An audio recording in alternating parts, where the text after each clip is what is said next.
La question saltaire pour Saganate. Les routes comme ça, on n'est même pas capable. 18 ans, Pamba, Bongo Balia, Bakima, ils sont maintenant tous des réfugiés dans le monde.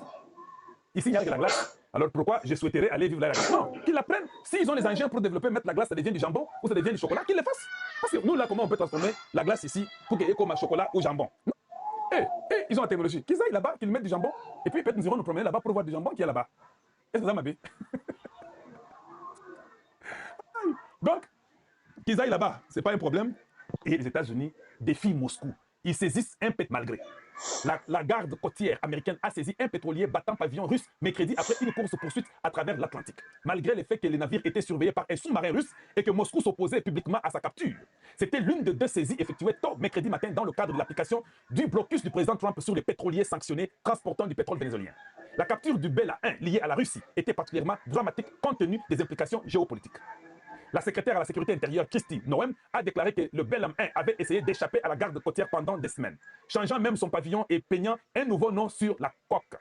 L'équipage héroïque des US Coast Guard, Monroe, a poursuivi ses navires à travers les mers et à travers des tempêtes périlleuses, a-t-elle déclaré.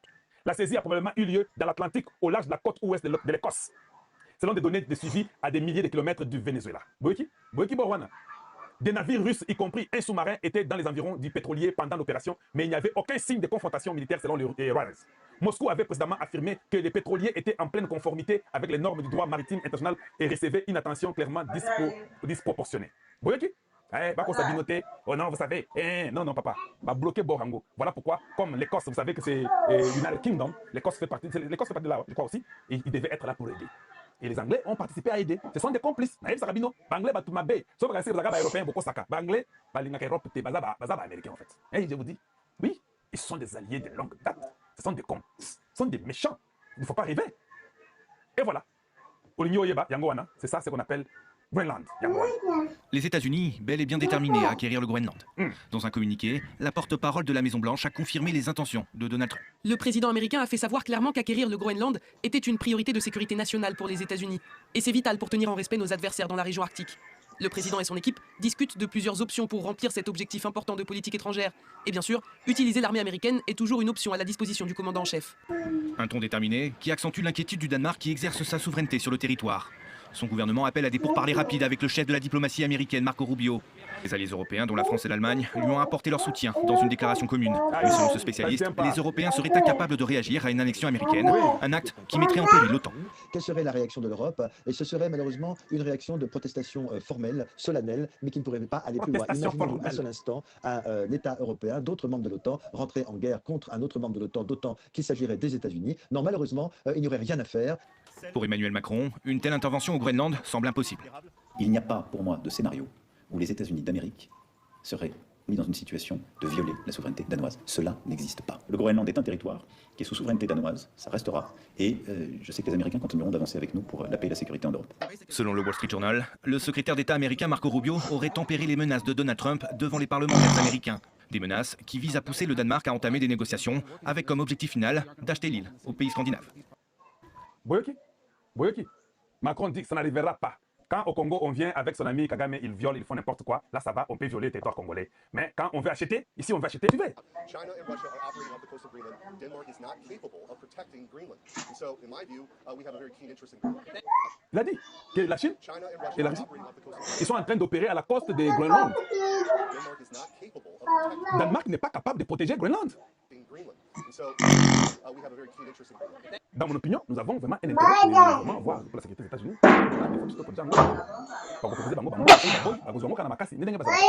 Vous pouvez tout dire, mais c'est comme ça. Et vous pouvez même voir sur vos chaînes, on dit que même au Venezuela, ils avaient détruit totalement, je dis bien totalement, tout ce qui était aérien. Lorsque ça sera la fin de la guerre, ça sera la fin pour toujours. Revenons surtout en images sur l'opération elle-même, puisqu'on en apprend bien davantage de la bouche d'ailleurs de Carbonnier sur le fait d'abord qu'il y a eu pas mal de morts, 55 morts de côté. Alors il y a des... Pas mal de morts, 55 morts. Qu'est-ce au Congo? Des Vénézuéliens, il y a certainement des Cubains aussi, puisque des Cubains entouraient la garde, disons, de Maduro. Alors,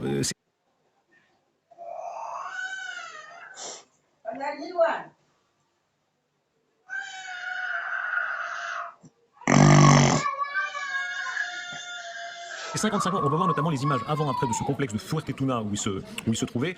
Ça montre que c'est une opération, alors elle est chirurgicale d'un point de vue, mais c'est relatif. Il y a quand même eu une opération de force très forte. Bien sûr, alors ils ont détruit la totalité des capacités de défense aérienne du Venezuela. C'est-à-dire que tous les radars ont arrêté de fonctionner, tous les lanceurs potentiels et des systèmes très modernes qui ont été livrés par la Russie jusqu'en 2018. Alors on était en Ukraine, on considérait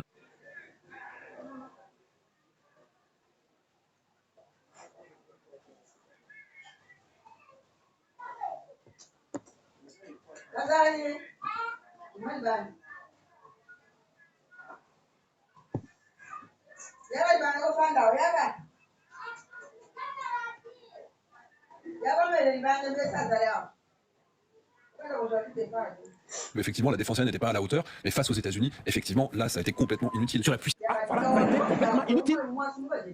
Yo, ce qu'il y a, ça n'a sentiment. Vous savez, les Américains ici, il n'a pas bien fait.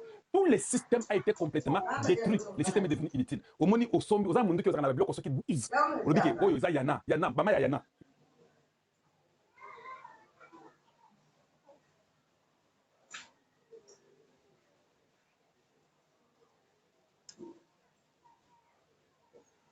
Il y en a, Mama, il y en a, c'est quoi? Bloc, on est sur 36. Otia ngobo izo zela ke so to hélicoptère américain la beti papa basali ba beti ba tie bouton bon on est là. C'était inactif, inutile. On est inutile papa, ça fait mal au cœur quand tu as beaucoup d'armes et puis ça va devenir inutile. Et quand vous avez l'ennemi en face de vous, vous le voyez venir, tu dis que on a obéi la motema, tac tac, c'est fini, tu es mort, mais le gars vient d'expliquer ça lui-même. Il dit que tout la Russie a donné ça en 2018 avec le pétrole des Vénézuéliens, dont ils avaient des histoires terribles de la Russie, du monde moderne. On a tout désactivé. Ah, dit Botika Nabino, Botika, papa. Botika Nabino. Chirurgical d'un point de vue, mais c'est relatif. Il y a quand même eu une opération de force très forte. Bien sûr, alors ils ont détruit la totalité des capacités de défense aérienne du Venezuela. C'est-à-dire que tous les radars ont arrêté de fonctionner, tous les lanceurs potentiels et des systèmes très modernes qui ont été livrés par la Russie jusqu'en 2018. Alors on était en Ukraine, on considérait qu'effectivement la défense aérienne n'était pas à la hauteur, mais face aux États-Unis, effectivement, là ça a été complètement inutile. Sur la puissance d'intervention, c'est quand même fascinant. Dans le petit manuel des putschistes, on savait toujours qu'il fallait prendre la télévision, détruire quelques radars, détruire, etc. Et là, c'est un putsch si on veut, mais un putsch venu de l'extérieur et c'est cousu main. Le pays est aveugle aujourd'hui. Ils n'ont plus aucun radar opérationnel. Si demain les Américains veulent refaire un raid aérien, ils ont même plus besoin d'envoyer des bombardements, et là cette fois-ci ce sera open bar. Donc la vraie question c'est qu'est-ce qu'ils vont pouvoir pourquoi est-ce qu'il y a eu si peu de morts? Parce qu'en réalité quand on dit 55 morts pour détruire la totalité de la défense aérienne du Venezuela, c'est pas tellement énorme. Il aurait pu y avoir des centaines de frappes sur des centaines de sites, tous les dépôts de munitions, tous les radars, tous les systèmes de défense, tous les stocks de munitions, tous les hébergements des militaires. Ils auraient pu réellement détruire des centaines de sites et tuer des milliers et des milliers de personnes. Ils ont fait le minimum syndical pour pouvoir garantir un assaut sans heurts. Et malheureusement, il y avait quelques dizaines de Vénézuéliens qui étaient dans la zone, mais la réalité, c'est qu'ils n'ont pas eu besoin de faire plus. Revenons sur...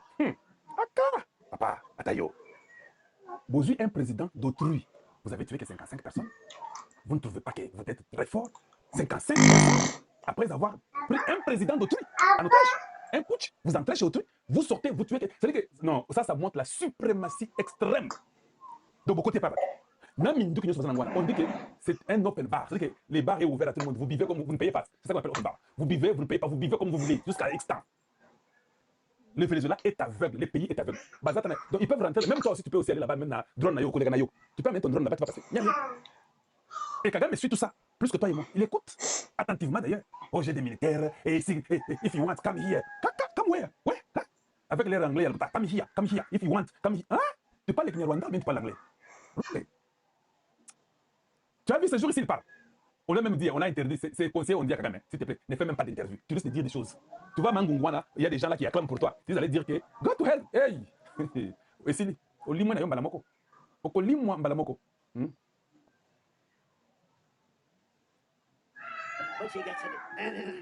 Botala papa nangawi, botala atabino. Des fois, il énerve les gens. Botala Trump, botala. I want to really, yeah. But you got to drop the thing. I want to really, yeah. Il est en train de se moquer de Maduro. C'est lui qui voulait la dire comment Maduro. You got to drop the thing. Vous comprenez ça? Ce gars ici a un problème sérieux. Je vous dis, ce président américain ici, pour moi, il est le meilleur. Pour moi, le gars, il est le meilleur. Pour moi, le gars, il est le meilleur. Je ne sais pas ce que je peux vous dire, mais c'est comme ça. Écoutez Donald Trump, il y a beaucoup de déclarations de Donald Trump ce soir, alors il se moque tous azimuts. Effectivement, qui veut renverser les Cubains, renverser la Colombie, peut-être, c'est le Jerusalem Post qui le dit, l'Iran serait le prochain sur la liste. Il attaque notamment la France, il ironise. Alors, il y a eu un échange de bons procédés, Emmanuel Macron a été très indulgent à son égard, et on voit que peut-être, il y a en ce moment, autour de l'ascenseur, vous croyez qu'il y a une espèce d'accord de, échange de bons procédés, la France a été indulgente, et en retour, elle attend des garanties sur Maduro. Il est très clair que nous ne pouvons pas nous permettre de nous fâcher avec les Américains puisque nous n'avons pas encore fait les efforts industriels pour remonter en puissance. Donc en attendant de pouvoir se débarrasser des Américains... J'aime ce garçon. Il dit, hein, on ne peut pas se fâcher contre eux. Parce que si tu te fâches contre eux, on va mettre yo. C'est ça qu'il veut dire. Il ne faut pas se mettre Trump à dos et sa personnalité fait qu'encore une fois c'est un jeu personnel et le président Macron doit faire des tweets pour dire oui c'est quand même pas mal, on va pouvoir pour faire comprendre qu'on est dans Encore faut-il tabler sur le fait que Trump effectivement soit reconnaissant. Vous savez que ça se discute toujours un peu. Regardez, là, le retour de bâton n'est pas très reconnaissant, en tout cas sur la personne du président de la République. Prenez l'exemple du président français, je l'aime bien. Emmanuel Vous le connaissez, Emmanuel Macron? Macron. J'adore l'accent français. Emmanuel. Je lui ai dit, écoute, tu vas devoir augmenter un petit peu le prix de tes médicaments. Parce que nous, on paye 14 fois plus que toi. 14 times more than you. Et Emmanuel a dit, No, no, no. non, non, non, je ne ferai pas ça. Mais si tu vas le faire, Emmanuel, à 100%. Okay, here's the story, Emmanuel. Je lui ai dit, écoute, Emmanuel, voilà ce qui va se passer. Avant lundi, tu dois faire tout ce que je t'ai dit. Sinon, j'impose des droits de douane de 25% sur tout ce qui sort de France. Ton vin, ton champagne, tout. No, no, no, no. Non, non, non, tu ne peux pas faire ça. Si, je peux le faire, et je vais le faire. I will do that. Trump veut imiter l'accent français. Non, non, non, non, non. En tout cas, je vous dis, non, mais ce gars ici, il sait humilier les gens. Et puis, on dit, il faut être gentil envers lui. Il faut être son ami. Voilà pourquoi il s'est aidé avec Trump. Ça marchait. Le gars était intelligent. Il a compris que ce gars ici, il ne faut pas aller faire l'imbécilité là-bas. Il faut l'aimer, il faut être gentil avec lui. Il va appeler, je crois qu'il va appeler ce soir ou demain. Il dira quoi? J'avais oublié, j'ai encore le lithium pour toi. Tu veux venir prendre? Viens, prends. Voilà quand tu es intelligent.